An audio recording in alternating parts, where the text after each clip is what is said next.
Olá, Catavento, sejam bem-vindos a mais um episódio do Catavento Cast, um produto do Catavento Instituto. E aqui ao meu lado está a Amanda, né, que é host do podcast, e eu tô aqui também, né, Amanda, pra gente poder bater um papo. Hoje vai bem ser legal. gostoso. E vai ser um formato diferente, gente.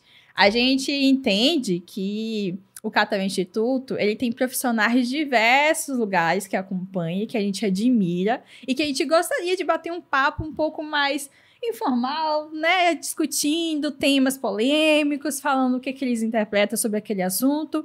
Vocês já viram, né, um pouquinho como é trazer os profissionais aqui presencial, a gente vai continuar com esse formato, mas hoje a gente decidiu trazer uma pessoa que não mora aqui em Salvador. Mas que a gente sabe que vocês amam e quem não conhece e ama ainda vai amar hoje, com certeza. E a gente sabe que muitas vezes tem essa impossibilidade, né, de vir pra cá, então a gente viu um formato possível que seria a gente entrevistar, fazer um podcast mesmo à distância. Sim, isso é possível e vocês vão ver hoje. E o Catavento segue rompendo barreiras geográficas. Com certeza. E o tema de hoje que a gente decidiu para falar, a gente trouxe alguém que a gente considera super referência, uma pessoa que fez um movimento lindo na pandemia e que juntou a gente, juntou os profissionais, e daí essa parceria surgiu até o Catavento Instituto, né, desse relacionamento.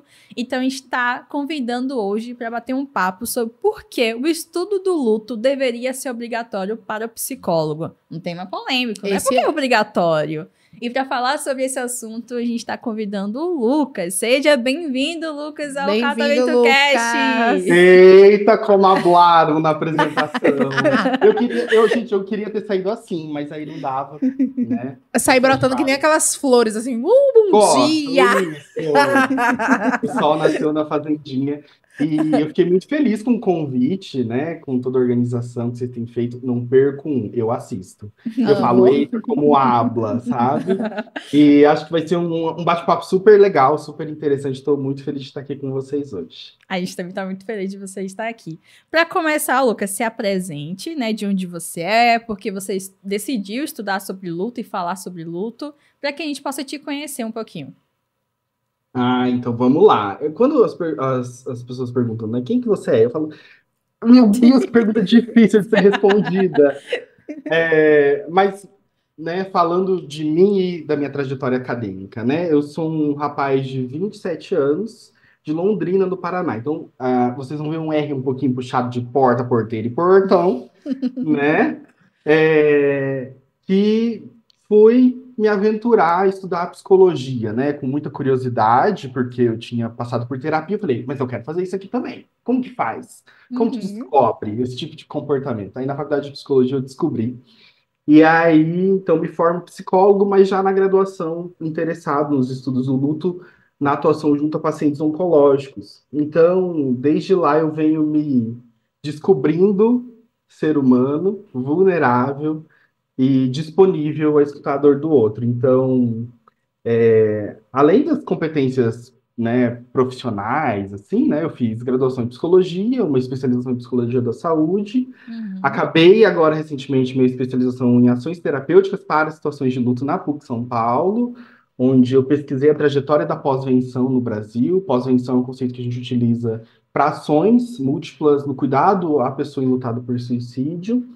E fundei o Umbrella, em inglês, Umbrella Academy. Umbrella, não. O Guarda-Chuva Psicologia, que é uma empresa de atenção e cuidado ao luto, né, onde a gente também tem formação profissional e atuação em múltiplos lugares, né, em situações de luto.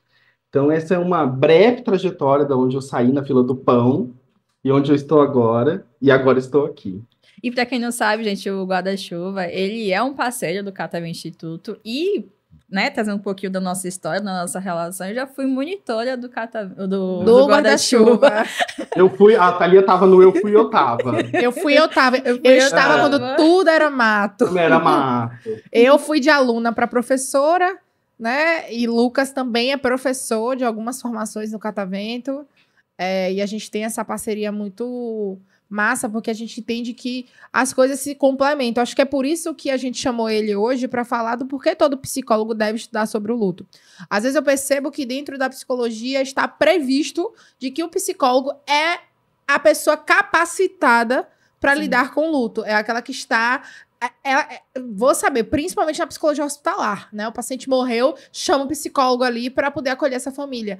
Aí, eu acho, Lucas, que pra gente começar, né, e você falar um pouquinho, antes da polêmica, porque eu acho que a polêmica tá em tudo que você faz, porque Não pode faltar. tem que ter, pensando no quanto que a polêmica provoca a gente a reflexão, o que é que você acha sobre essa pergunta, né? Por que que todo psicólogo deve estudar sobre o luto?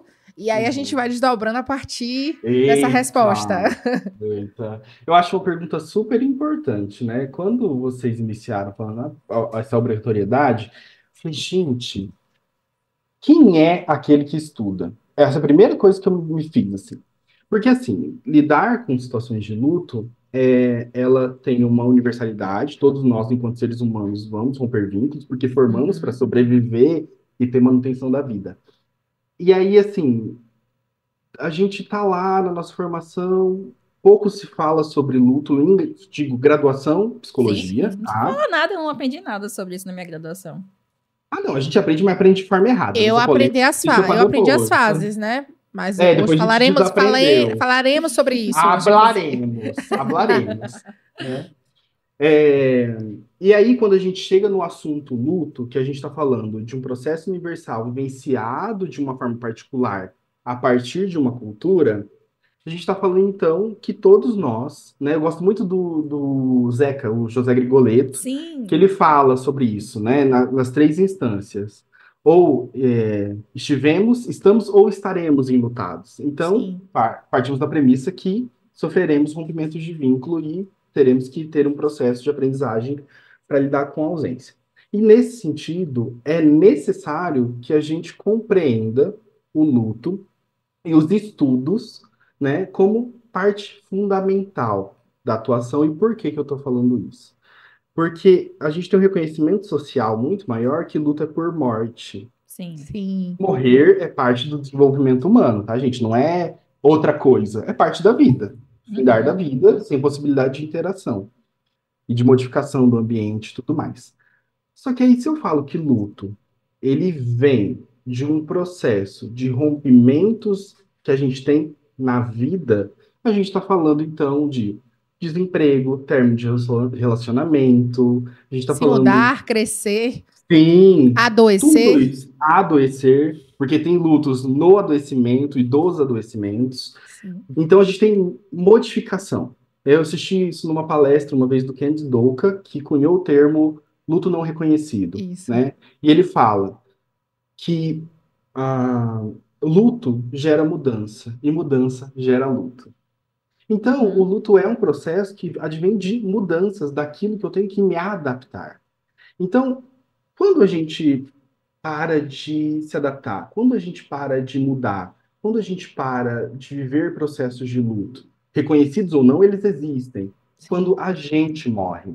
Então, por que que é fundamental estudar? Porque nós vamos nos deparar com pacientes enlutados em todo o contexto, principalmente no âmbito da saúde. Psicologia hospitalar, da porta de entrada a outros setores múltiplos do hospital, vamos ter que lidar com os lutos da identidade, do adoecimento, das mudanças e referências e configurações familiares que ali estão presentes para poder fazer esse tipo de cuidado, do próprio profissional de saúde, de nós. Sim. Né?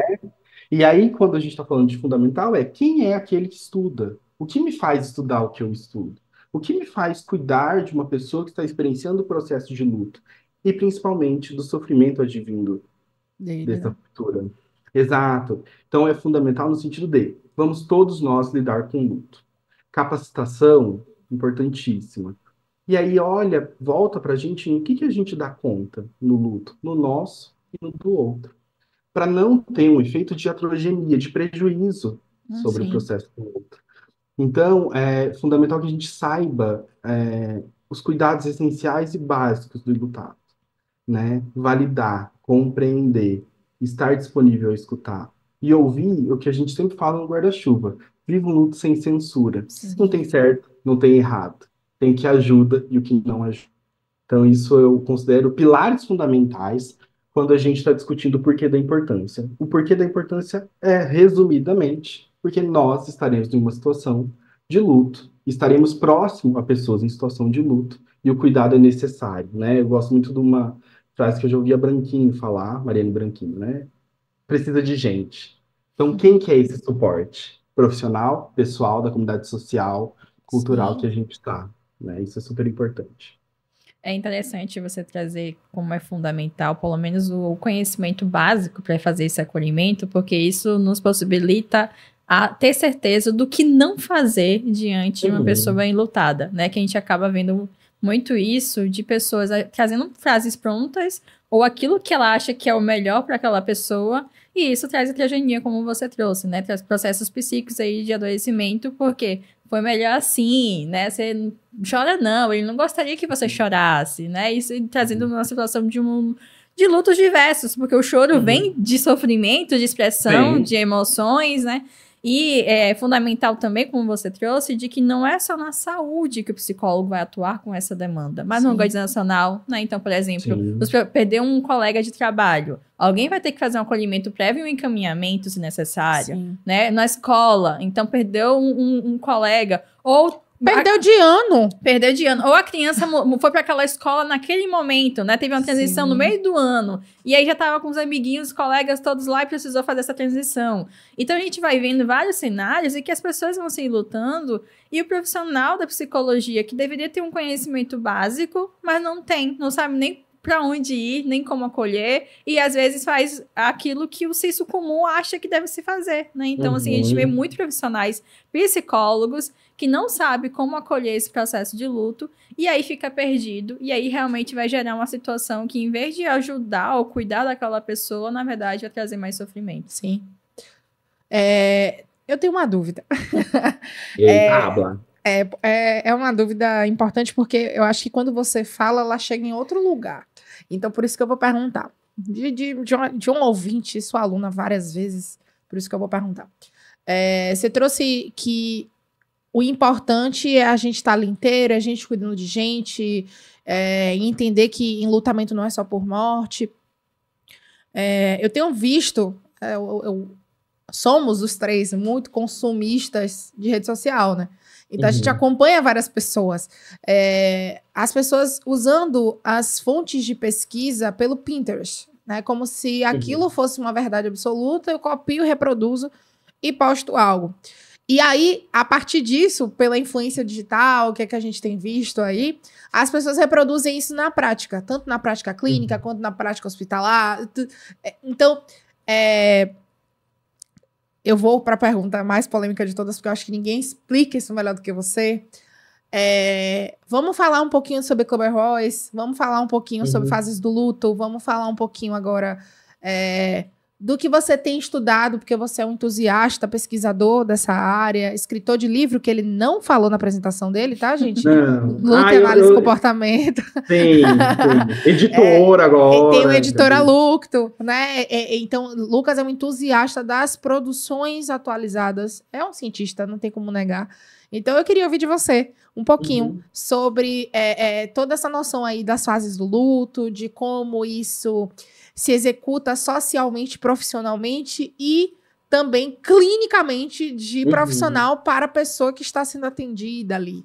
O que é que você Uhum. acha? O que é que você entende? O que é que você tem para contribuir aí para nós? Mas antes, falando em livro, a Amanda também tem um escrito, Luta Pela em Lucto. Hospital. Então, aqui, No final a gente No e final a mostra. gente faz o e eu marketing. escrevi um capítulo nele, então, assim, tem conteúdo, tem, né? Então, vocês A pegam o gente está guarda-chuva, pega o produzindo. catavento, tem conteúdo aí sobre o luto bem Ah, importante. Exatamente.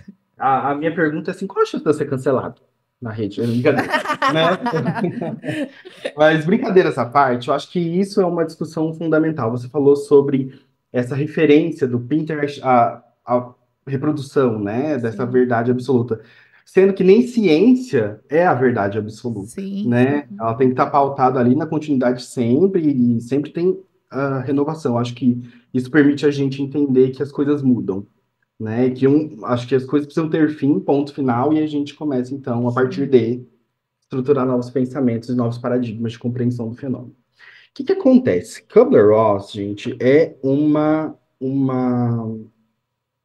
importante figura que tirou a morte do armário. Sim. Médica, suíça psiquiatra, vai para os Estados Unidos, então ela tem uma história super importante no cuidado ali, e ela começa a olhar pessoas em situações de fim de vida. E ela fala, né, o que no livro ela denomina os moribundos, à época conhecidos, Uhum. né? E ela fala, precisamos olhar para essas pessoas e quem os acompanha. Porque eu gosto muito, o que correlaciona muito a Maria Júlia Kovacs, né? Fala sobre isso. Quem está no leito de morte ainda tem desejo, ainda tem vontade, ainda tem esperança, que é um Ainda tem tema que sonhos. exato, que a Kubler Ross aborda isso no livro dela. A esperança está lá. Então ela tira a morte do armário, vai fazendo seminários, se populariza como uma figura importante quando a gente fala do campo tanatologia, tá? Então isso é inegável, ninguém pode falar que a bicha não é boa, que na época dela ela entregou e fez E muito, segue entregando. segue entregando, tem obras dela que não é só sobre morte, ela foi mais para a espiritualidade no fim da própria vida, né? E tem obras póstumas também, Sim. junto com David Kessler, que eu já chego lá para explicar isso para vocês. Mas vamos pensar numa linha do tempo, tá? Eu gosto muito de um capítulo de livro chamado Linha do Tempo do Estudo sobre o Luto, que é da Carol Andere, no livro chamado Reflexões sobre o Luto, que é de organização dela, da Ivane Jean Luna e da Maria Helena Franco. Nesse livro, ela vai fazendo essa construção, né? Então, a gente tem um paradigma do que a gente observa do luto antes e o que a gente observa do luto depois. Então, o que que acontece no Construto de Kubler-Ross? Ela publica em 1969 um livro chamado Sobre a Morte e o Morrer, o que revolucionou o cenário da época de como a gente cuidava, tratava, denominava, identificava, enfim, falava sobre morte, falava sobre fim de vida. Então, ela foi apresentando, a partir dos seminários dela, do contato empírico com a experiência com os pacientes e familiares. Então, constrói esse livro em 69. Junto nessa época, final de década de 60, 70, tem um movimento que a gente conhece muito bem, que nós psicólogos às vezes ficamos meio avessos, assim, né? Quem critica vai te dar um leio, brincadeira. A gente critica. É o movimento de autoajuda. Sim. Então, nos Estados Unidos, aquele movimento do mais forte sobrevive e vencerá ganhou muito espaço, a autoajuda como um recurso pessoal de caminhar, superar, vencer, também Entrou ganhou como espaço. recurso, né, de Como enfrentamento. recurso, exato. Então, esse modelo teórico, que ela não fez isso em 69, ela foi falar isso numa obra póstuma em 2004, com David Kessler, 2005, num livro chamado On Grief, On Grieving, que é sobre luto e enlutar-se, enlutamento, Sim, numa sim. tradução aqui. Mas ela fala sobre morte. Morte é processo de desenvolvimento humano, enlutar-se processo da vida que exige adaptação, né? Sim. Então, uma coisa ela tá ligada à outra pelo reconhecimento social maior que a gente tem, mas a gente se luta por diversidade de rupturas e separações da vinculação já. Então, o luto ele inicia assim nessa vinculação de como a gente forma. E uma coisa importante, quando ela fala lá sobre a morte e morrer, os estágios do morrer, ela está falando de pessoas em uma situação de fim de vida que estão morrendo e no Sim. entorno dos familiares. Né? Se você lê o livro sobre a morte e morrer, ela vai deixar muito claro essa morte. Né? Em que momento ela vai falar de luto lá? Né? Uhum. Então, esse é o processo que a gente precisa compreender, que ganhou popularidade, né? Por conta do movimento de autoajuda. Quem fala isso é a Ruth Davis Konigsberg, num livro dela que chama The Truth About Grief, A Verdade sobre o Sobre o Luto. luto. Eita, como gasto em inglês aqui. Eita, como é bilíngue! Eita, habla. Eu falo espanhol também, porque eu sou oito venena, é humanita já, não tem nada a ver com espanhol. E aí, foi ganhando essa popularidade do tipo, então tem um processo, dá uma didática sobre o que está acontecendo, então eu não tô louco. Então, naquela época, com os recursos e conhecimento da trajetória profissional que ela trouxe, com os recursos científicos que a gente tinha na década de 70 para compreender o fenômeno do luto, serviu, foi útil. Sim. E aí, ao mesmo tempo, se ganhou muito destaque nas publicações sobre luto. Todo mundo começou a escrever sobre o seu luto. O que implica, então, das pessoas verem que todo luto é diferente. O que na época também causou sofrimento, de como assim? Eu não cumpro esse padrão, eu não tenho. Então, algo de errado está acontecendo. O Sim. o que perdura até hoje, tá? Isso não é diferente. Se você jogar lá no Google, luto, fases luto, você vai achar descrições comportamentais, né, sensoriais, enfim, do sentimento cognitivo, que vão descrever o que está no juízo de valor entre certo e errado. Então tem que ser assim e assado. Então não tem uma padronização. Então ganhou essa popularidade por conta do movimento de autoajuda. Então tem um espelho aqui, eu tenho uma referência e vai ser assim. O que inicialmente as respostas dos enlutados, elas podem ser muito semelhantes ao que ela descreveu, Sim, né? sim. Essa negação, essa ruptura, uma anedonia e tudo mais. No entanto, olha que loucura, né? Porque ela não foi a única que descreveu fases para o processo de luto. Sim. Teoria Sim, do a gente tem o apego, Worden, né? Bowlby, Bowlby, aham, o Worden foi descrever tarefas, ele foi para uma tarefa, outra sim. ativas, né? Mas falando do processo ativo. Parks também deu essa continuidade, trabalhou junto com o Bowlby, falou e descreveu fases, a gente conhece o torpor, o anseio, né? A reorganização, etc. Então ela não foi a única, mas o trabalho dela, o livro dela foi traduzido para múltiplas línguas. E eu Então acho que a se escolha das popularizou. palavras Sim. também, Muito bem Traz escolhido. reconhecimento. as escolhas das palavras trouxeram uma didática que alcança a todos. E é uma leitura muito gostosa de se fazer. Se Muito você tranquila lê, de ler. E então. aí, é por isso que eu trouxe essa pergunta, e aí entra na questão, porque você está sendo muito generoso falando da autoajuda, e eu acho que a gente tem que pensar também no quanto que as pessoas têm tido preguiça de estudar. Então, Não, sim, sim. né? Então, Não, aí mas é vou muito... chegar lá. Então Vou continua. lá. Por favor, Então, continue. aí. Tô achando você tão fofo, que aí eu tenho que dar Eu uma já tô provocada. educado, eu Você tá já tô educado. Não, educada. mas vou chegar lá. Esse aqui é o treinamento para entrar no Big Brother, é isso? Que, assim, eu tenho que chegar lá bem Mas feio. deixa eu comentar que vocês estão trazendo. Eu acho que é uma questão de reconhecimento. Quando você falou, ela trouxe reações que é esperado que as pessoas geralmente sentem. Então, assim, nossa, eu tô passando por isso. É realmente Sim, dessa forma. Então, ela acontece. nomeou. E o fato de ela nomear, a gente se encontra. E eu acho que é engraçado que até hoje ainda acontece muito isso. A gente gosta de, às vezes em quando, algumas pessoas, de se colocar em quadrados, né? Se colocar em caixinhas. É uma forma de, socialmente, ó, eu sou vegana. Então, eu tenho uma comunidade vegana. Eu sou introvertida. Nós, introvertidos, vamos lutar para as pessoas reconhecerem porque somos introvertidos, né? Temos um Ou comportamento até um diferente. diagnóstico. Também. Então, Isso. assim, a gente gosta de encontrar semelhantes. E aí, quando eu falo assim, o luta dessa forma, pronto, as pessoas agora podem entender que eu vou passar por essas situações. Então, Sim. por isso que acaba sendo um Sim. mecanismo de defesas. E aí, acho que entra no contexto histórico do porquê é tão famoso e porquê é muito difundido. Por que que nós, enquanto seres humanos, gostamos dessa parte didática das fases do luto que nos fornece explicação? Porque a gente possui daí a sensação de ter algum grau de controle. Então, Exato. esse é o movimento que acontece. Sim. Falsa né? sensação de segurança e Exato. controle de possíveis reações adversas, né, que vão Exato. se apresentando. Isso, e aí o que acontece? Eu acho que nós, a gente formou 2018, 2020, né? Acho que até os terapeutas ali de 2008 para cá, né? Do que eu penso é assim, eles viveram um paradigma que no livro O Luto no Século XXI, logo no comecinho, a Maria Helena vai trazer. A gente aprendeu assim, a atender assim, a Sim. formular casos assim. Depois a gente desaprendeu. Porque a teoria atual que a gente utiliza do luto, do modelo do processo dual do luto, é de 99, gente, é uma criança. Nasceu agora. Para a ciência, um bebê, né? Então, se movimentou muito esse cenário e acreditava-se que o luto era pautado através de fases do luto e era o conhecimento disponível na época, gente. E aí que Até entra a pelo crítica. engessamento do próprio DSM, né? Sim, que mais Tinha tarde vem trazendo.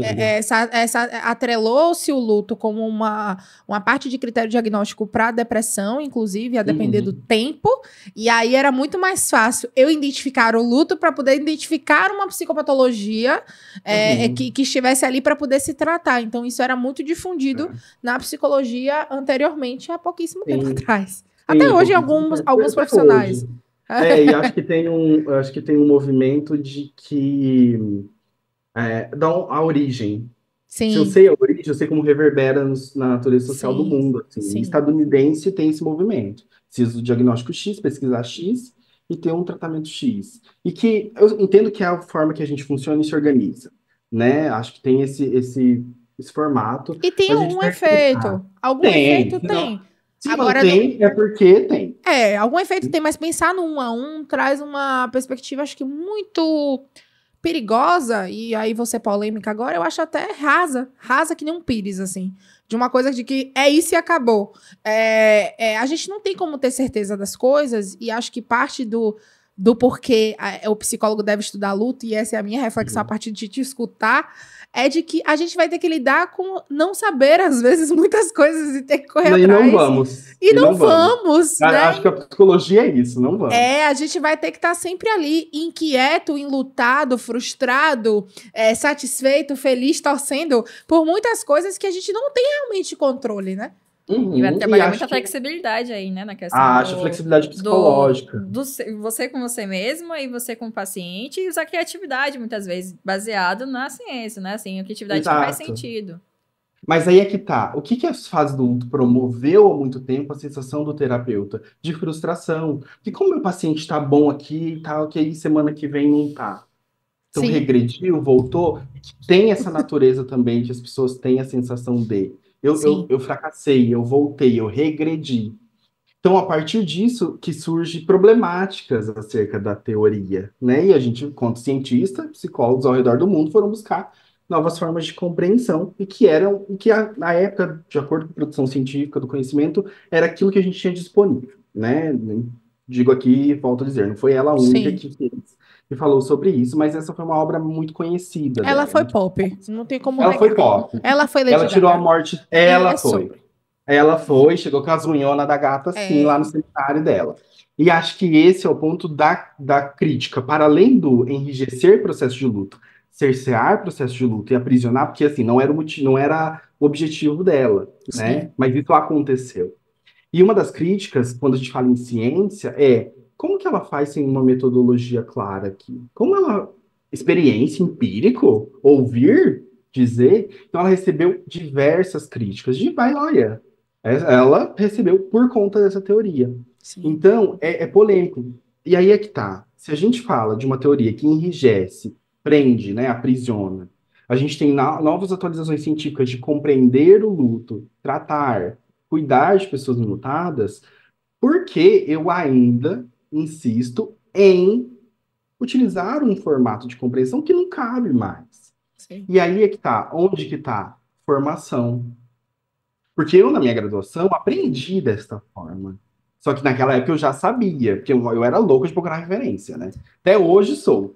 Se a pessoa falar, Lucas, tal coisa, menina, tem isso aqui, acabou de sair. Eu não sei como é que a sua cabeça armazena datas, nomes, eu organizações. Não, toda vez que eu escuto ele falar, eu fico muito impressionada, assim. Sim, parabéns. Eu só lembro do título do livro que ele tá falando. Eu me sinto no pré-Alzheimer, literalmente. Uma auto-habilidade. Chama-se auto-habilidade. Né? Então, tem esse contexto de pensar, né, que a formação muitas vezes tem equívocos, né? Para vocês terem uma ideia, tem um livro, em PDF mesmo, publicado pelo Walden For, que é uma empresa de Brasília, se não me engano, que uma aluna fez um TCC e virou um livro sobre Elizabeth Kubler-Ross, Fato ou Ficção, assim, fases do mundo, Fato ou Ficção. E nesse livro ela mostra, de acordo com a pesquisa dela, como isso reverbera no cenário acadêmico, de ensino e aprendizagem. E ela viu que as fases do luto elas são muito disseminadas na enfermagem, na educação física, na psicologia, mais ainda, e de acordo com as publicações, né? Então, a gente está falando ali de um equívoco na formação. Ponto. Esse é um ponto, né? O outro é a disponibilidade do estudo. Porque, assim, gente, estudar não é fácil, tá? Não é uma coisa... Né? Lógico, você adquire prazer ao longo do tempo, você decora a obra, né? Às vezes eu tô falando, eu lembro de tal coisa e vou lá, referencio e volto. E aí eu falo, não, peraí, que tem alguma coisa que alguém falou isso. Você vai memorizando, você vai guardando a informação e tudo mais. E aí, assim, estudar é difícil por quê? Como é que você estuda, né? Você lê em voz alta, você anota, você escreve, você risca, você rabisca, você volta, né? Eu, na verdade, assim, eu leio em voz alta e eu faço slide, assim. Daí eu falo, como que seria para eu dar aula desse conteúdo aqui? Eu faço slide. Maravilhoso. Aí várias aulas saem assim, sabe? Tipo, junta lá. Assim, gente, fazer slide é difícil também, né? Você vai lá, você decorar bonitinho. É tarefa fácil. Mas eu faço assim: você abre o PowerPoint, o branco lá na tela, comendo feio, você só digita, jogou. Ai, que lindo. Sim. Perfeito. Então, eu faço dessa forma. Mas é a forma que eu encontrei de metodologia de estudo, que me faz gravar algum conteúdo ali, perceber e pensar, né? Ficar assim, isso aqui eu tenho que rever. E assim, particularmente falando, eu gosto muito de buscar referência do que tem lá. Então, assim, você não para, porque sempre tem, né? E você chega em artigos de 1903, 1902, 1917, quando Freud falou de luto e melancolia. Tá? Inclusive, eu sou terapeuta comportamental e estudo a psicanálise, porque foi bem pioneira no sentido de compreender o fenômeno. Até a falar noção do próprio trabalho do luto, trabalho né? de luto, que mais tarde foi sendo revisto em outras teorias, e a gente já chega lá. Mas Exato. é o ponto, assim, trabalho. Tem algo a fazer, tem um processo a seguir, né? Seguir e não protocolado, obviamente, né? Não regrado. Mas não, há não... de uma construção e um atravessamento, né? O que a gente conhece hoje como construção de significado, Sim. né? Das teorias mais atuais e vigentes hoje. Então, estudar não é fácil, e aí tem essa parte do estudo continuado. Só que aí, assim, a gente aprende a buscar referência, a gente se atualiza, com quem a gente estuda, isso é super importante, a gente reconhecer e saber, né? E o terceiro é essa parte, né, da formação, a gente por si só, na educação continuada ali, que tem que, mas aí tem a nossa parte do autocuidado do ser humano ali, fazer, Sim. que também, assim, estudo é trabalho, tá? Sim. Não remunerado, mas é trabalho, assim, porque esse estudo é o pilar de Estudo é competência. investimento. Bota investimento nisso, de tempo, de dinheiro, às vezes não de dinheiro, mas de tempo, né? E é um Que tempo também acaba virando dinheiro, porque vira, acaba faz que a gente. Porque quando a gente está ali investindo em algo, aí a gente sai da necessidade de sensação de segurança e a gente entra na capacidade de improviso com o arcabouço teórico. A gente tem não uma segurança do que vai acontecer, mas uma segurança do que a gente está fazendo, do nosso trabalho, né? E Por aí, isso é fundamental o estudo. exato, não tem como é impossível, gente, já coloco aqui para vocês, ser psicólogo e trabalhar com qualquer área, mas o luto também. E você não estudar. Sim. E você não investir no seu processo formativo. E estudar não só em livros e literaturas de base, que são importantíssimos, mas também buscar bons periódicos, buscar bons artigos, porque eles são o que tem mais de atual. De uma pessoa que organizou um livro e de... Lucas também, que tem uma editora. Um livro não é rápido para sair, tá, gente? Então, assim... Um capítulo não é rápido. Então, um capítulo para construir não é algo rápido. A gente tem que estudar tudo isso, como o Lucas falou, é um processo. Então, assim, você tá lá vendo algo do mais atual, é o mais atual, mas é o mais atual que a pessoa às vezes escreveu há 1 ano e meio atrás. Então, vocês têm que sempre estar uma coisa concomitante de aula com profissionais que trabalham diretamente com isso, estar com artigos atualizados e literaturas de base, que são os livros, né, que vêm ali trazer uma coisa que é muito mais definitiva do que um artigo, por exemplo, de certa forma, porque ela dura mais tempo e algo que tem se escreve pensando a longo prazo, não como um artigo que muitas vezes é uma pergunta. A Cabral escreveu muita coisa que a gente vive hoje. Exato. Né? Exatamente. E eu acho que o artigo nos dá essa ferramenta de olhar como a gente estava observando, como a gente olha hoje, o que a gente faz hoje. E ele traz muitas perguntas, né? Os artigos trazem muitas perguntas. Então, é bacana porque isso faz você se inquietar do que está acontecendo. Cada caso é um caso. Cada caso a gente vai... É o famoso depende de todo psicólogo. É o download da gente, né? O depende. Então, a gente tem que estudar para poder chegar em algum lugar e entender. Espero que com essa explicação de Lucas, vocês tenham percebido de que fases do luto, propriamente dito, não são aplicáveis, né? Lucas tem um post icônico lá no guarda-chuva sobre não ser um Mario, né? Pra ficar ali passando jogo de Super Mario. De fase e tudo mais, não tem um chefão. Eu utilizo essa frase o tempo todo quando eu falo sobre luto. Porque, é bem famosa. Porque assim, apesar, gente, da gente ver tanto em... como Cruella? Cruella, ou... WandaVision também. WandaVision, ou Grey's Anatomy, no temporada 6, episódio 1. Apesar da gente ver isso... Isso ela decora, tá vendo, Lucas? Isso ela decora. Porque como eu falo muito em aula... Faz bem também. Então, assim, são coisas que a gente vê ali. É algo que, como o Lucas trouxe, há um quê comercial também, eu acho, né? Para a questão do que está sendo vendido ali enquanto mídia de entretenimento. Mas busquem sempre estudar, busquem sempre se aprimorar, busquem sempre processos formativos, para que vocês entendam um pouco de como é que estão sendo as coisas. Por exemplo, eu tenho certeza que Stroh e Wichert, quando escreveram o processo dual do luto, eles estavam meio tateando ali quando eles escreveram, e eles não esperavam que a gente ia lidar tanto com isso, com essa questão das oscilações. E aí, Lucas, eu lanço para você. O que é que você percebe aí da nossa prática com relação a essas oscilações? Principalmente num processo de hospital ali, né? Do que é que se dá, do que estou vivo, tenho que ser grato, mas eu também tô doente e às vezes eu não tô bem e eu tô com medo de morrer. Ou a própria família, ele morreu, mas ele deixou de sofrer. Então, são coisas ali. O que é que você percebe pensando na perspectiva da sua trajetória mesmo ali de escuta clínica e entusiasta do tema? Sim, eu conheci o modelo de processo do luto em 2018. Então, aquilo já mudou muito a minha compreensão de validação do processo de luto do outro, assim, de entender que algumas coisas, algumas não, né? As coisas vão coexistir, né? Eu gosto muito de um livro que chama Vida Após Suicídio, da Jennifer Ashington, e ela fala, não se trata de escolher o luto ou o riso, a dor e a alegria. É estar disponível porque as coisas vão coexistir, vão estar juntas. Isso ela fala porque ela aprendeu com a doutora Simrin, que é a terapeuta dela, né? Ela descreve isso bem legal no livro, né? Mas o que diz, né, o processo do adulto? Ele surge em 99 e ele vai falar assim, temos um novo paradigma aqui a observar, precisamos considerar outras coisas. Porque quando a gente está falando sobre luto, é natural que a gente fale só sobre perda, ponto. Trabalho de luto.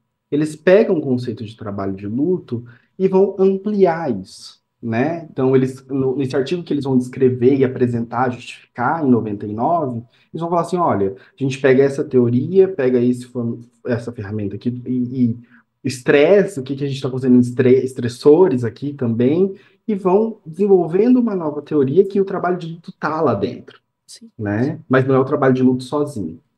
E aí eles têm, então, três formas de compreender ali toda essa dinâmica, que é a orientação para perda, orientação para restauração e a oscilação que acontece dentro dessas orientações psicológicas, né? O que na literatura descreve como taxonomia, né? Sim. Então, eles vão trazer um novo paradigma para compreender o luto. Eles falam, gente, o luto é mais diverso, é amplo, com múltiplas reações, e a gente não tem só a perda.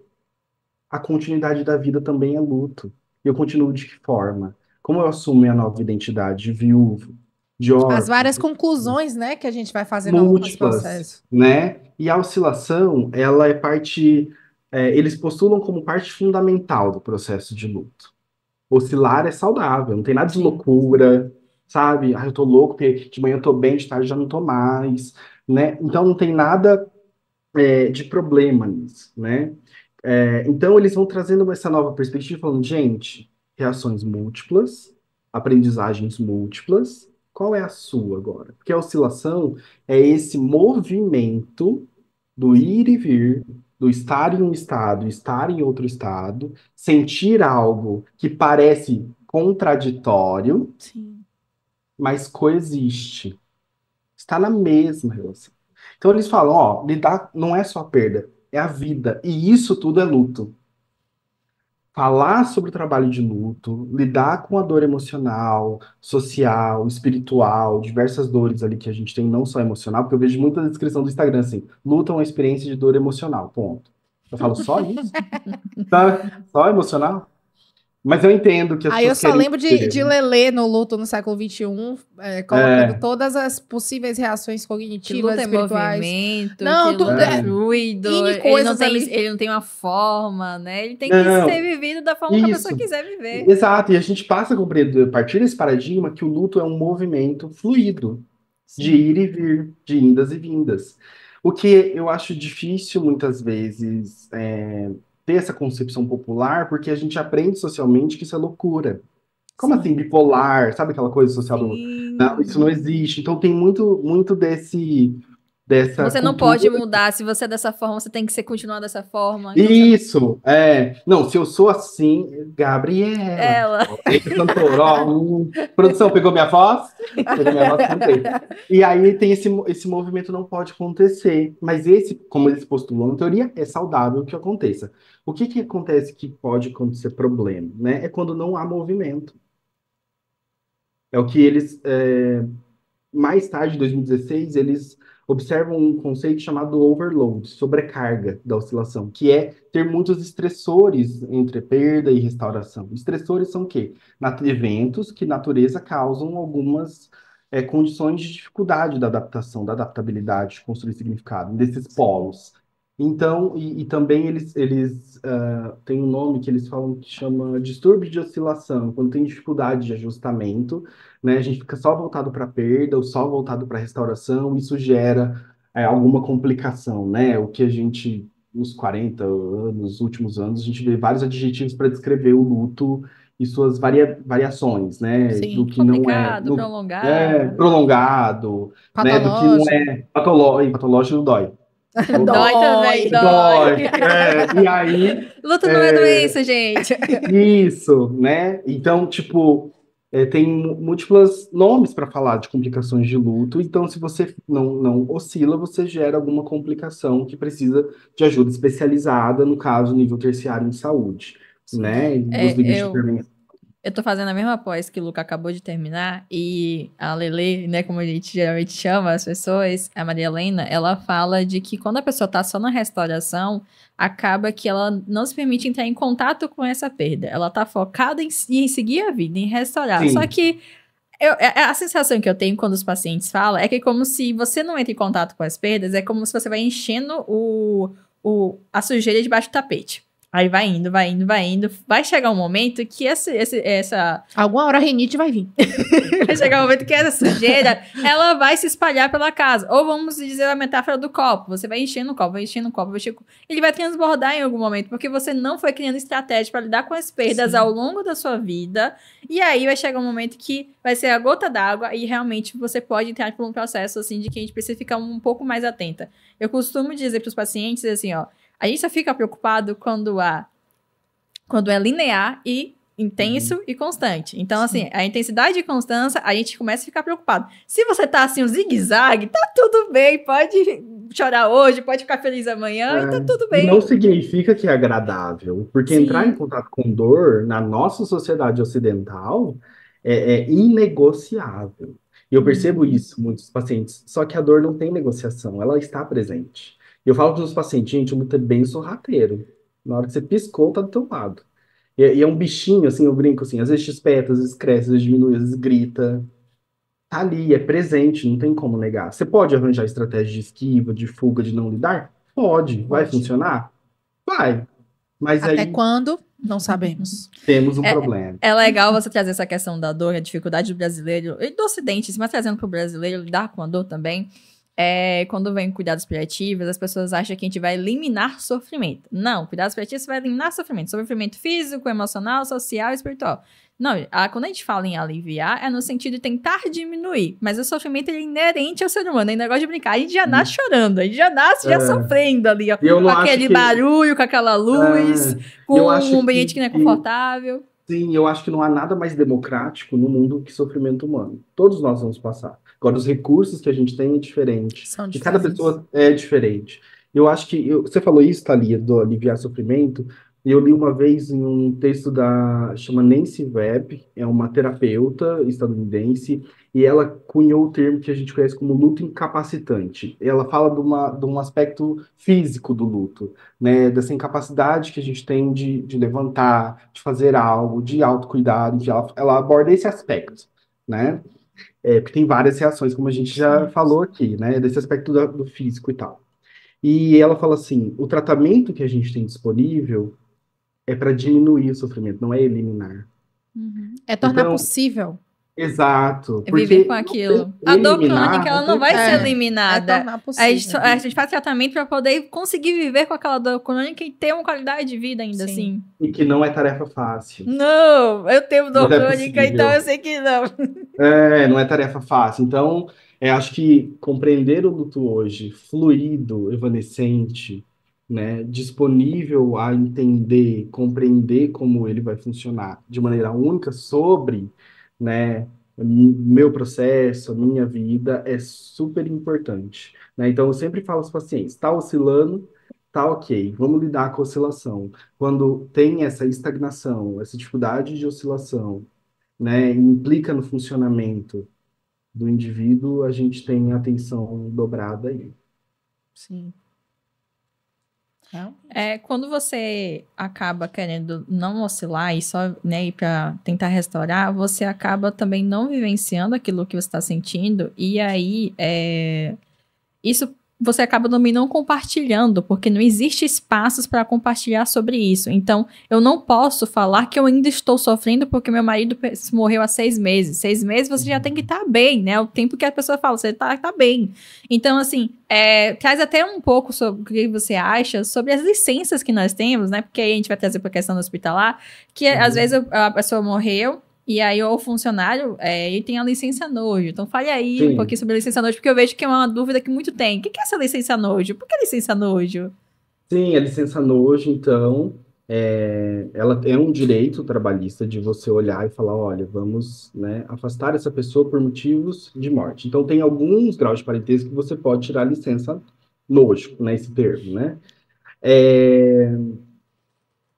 Temos, acho que duas questões pensando. Eu acho que uma licença, ela é necessária, né, de tirar um tempo.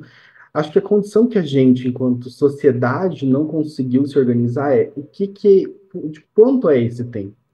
De Sim. quanto tempo eu preciso, né? Isso é tão particular, porque em 3 dias você não dá conta de Não. resolver nada. Dá conta só do. Eu acho que eu penso que a licença nojo vem com a função do burocrático. Isso. Do burocrático. Organizar, Eu sinto isso organizar ali a funerária, o enterro, a cremação, enfim, como vai ser feito. Tem essa função, mas eu acho que é pensar na sensibilização das organizações e, enfim, de entender justamente essas oscilações que podem acontecer com essa pessoa que a gente convive. Sim. E de entender de que não há uma resposta padrão para algo que é muito subjetivo, né? Algo que não tem... algo que eu sempre fico pensando, né? As pessoas ficam, porque fulano de tal é gêmeo. Se eu encosto a mão aqui nele, o outro também sente. Só que se dois gêmeos... eu sou gêmeo. Eu não sinto, não. Se 2 gêmeos perderem as mesmas coisas, a dimensão da perda para cada um vai ser muito particular. Né? Então, tem isso que eu acho que é importante a gente pensar. Acho que esses espaços aqui que a gente constrói são para sensibilizar de que as pessoas vão reagir de forma diferente. Inclusive, Thalia falou uma coisa que me convocou muito, porque é algo que eu escuto muito no hospital, por exemplo. O paciente está lá acabado e tá a mulher super vaidosa. Fez a sobrancelha, fez a unha, e aí tá todo mundo, meu Deus, essa mulher não tá nem aí pra esse homem porque ela tem tempo de ir pro salão. E ela falou assim, Amanda, a única hora que eu me sinto eu é quando eu tô no salão. Ele tenta trazer normalidade. E aí fica... não é só de, você tá bem. Você tem que estar viúva. Você tem que estar enlutada. Você não pode sair. Você não pode se relacionar com outra pessoa. Você não pode... Então, são muitas crenças em cima desse processo que eu acho que é para essa sensibilidade que a gente tem que ter para escutar e autorizar de que cada um se expresse diante da sua experiência subjetiva do que é esse sofrimento. E a gente não cair no conto do vigalho, inclusive o Conselho Federal de Psicologia fala isso, né? Não prometer algo, não fazer previsão taxativa de resultados. Psicólogo não pode prever de que você vai curar alguém de alguma coisa que não é doença e que muitas vezes cada um vai ter o seu atravessamento ali de como ele vai lidar. Ressignificar, gente, nem sempre é algo que é bom. Nem sempre vai ser algo que vai ser positivo. Ressignificar pode levar, por exemplo, a uma dependência química, pode levar a um endividamento, pode levar para várias coisas. Assim como ela pode levar para uma nova forma de viver. Então, é algo que a gente precisa ter em mente aqui, de que não há receita de bolo, Não, para algo que está Não, posto ali, né? A Königsberg fala isso no livro dela, no final, lá ela fala assim, não existe manual para o luto, você pode fazer isso em estilo livre, né, muito numa legal. tradução literal, né? Amei. Eu acho que É. se a gente finalizar, Luca, a gente não pode deixar de falar sobre a questão das nossas próprias perdas enquanto profissionais também, né? Sim. Porque, assim, se eu não lido com a minha perda, como é que eu vou conseguir auxiliar, né, a pessoa vivenciando a perda dela? Porque, às vezes, pode se misturar. Porque eu não tô conseguindo identificar minhas emoções, não sei porque eu tô sentindo isso, e aí, quando ela vai falando, eu também vou me emocionando, eu Sim. vai mexendo um burburinho aqui, coisas que talvez tava debaixo do tapete, que eu Sim. nunca levantei pra limpar, e aí, então, como é que eu me dou com isso, né? Se eu não cuido de mim, como é que eu vou cuidar do outro? E aí, o que você acha desse, pra gente encerrar esse papo de hoje muito bacana? Essa questão do autocuidado. Já, galera! Já, galera, Cadê os mulheres, comentários? poxa! Cadê os comentários Precisamos de 20 horas pra falar sobre luto. Não, vai ter cadê que os voltar. Não, comentários? eu voto, vai ter que voltar. Coloque aí, gente. Comenta aí. Hashtag volta Lucas. Isso, né? Aí vai subir no Twitter, não é? Ah, volta Lucas. O que Trending aconteceu, né? Topics. Mas, né, eu acho que uma coisa que eu aprendi na pós, depois eu sei a referência, né? De trabalho, a gente tem que desenvolver algumas competências, né? Eu não vou me lembrar agora, eu li num capítulo recente de um livro que vai sair na editora, que eu não posso falar ainda. Mas é uma coisa inovadora, né? Sobre as nossas competências emocionais, por exemplo, né? Porque somos seres humanos, Sim. naquelas instâncias que a gente falou no começo aqui, que vamos, né, em algum momento estar, ou estamos, né, ou estaremos. E a gente precisa muito do repertório de autocuidado, porque vai atravessar, Sim. vai. Já teve pacientes que sentaram na minha frente e falei, gente, sou eu de cabelo comprido, isso aqui. E aí, como que você lida? Então, além do estudo, a supervisão é essencial. A psicoterapia também, né? Então, como eu me sinto? Acho que como a gente se sente em relação ao nosso paciente, ao outro, né? É uma forma importante de comunicação, assim. Como eu estou. Porque, assim, você não precisa estar pronto para tudo, seguro nem sempre. Acho que é mas você impossível precisa estar ali. 100%. Não, queria eu, né? Mas não Sonho é de possível. princesa. Eu só, olha, eita, eu jogo o cabelo. Eu tenho essa ideia de desenvolver essas competências como fundamentais também.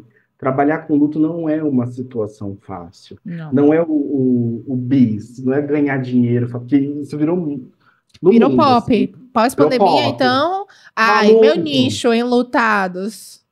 Mas daí vai lá. Quais são as 5 vezes do luto? Depressão. E fala em ordem, né? Que não tá na literatura ainda. Mas não segue essa ideia, né? Mais como a gente estava conversando. Então, as competências emocionais que a gente precisa desenvolver são fundamentais. E isso reverbera no autocuidado. E aí eu lanço para vocês irem lá ver um e-book que eu organizei junto com a Carol André e Gabriela Bertelli sobre autocuidado. Lá na luxeditora.com.br, já vou deixar o jabá. Depois a gente Tem que deixar. o cachê dele. Já que eu vou deixar jabá, já mostra os livros aí pra poder fazer vamos divulgação. mostrar. Vamos. Eu vou mostrar a indicação de luto e depois eu mostro das Perfeito. editoras, pode ser? Agora Então, lembre de audiodescrição. Sim, vamos lá, galera. Primeiro, esse livro aqui, Morte e Luto através das Culturas, é um livro do Parks.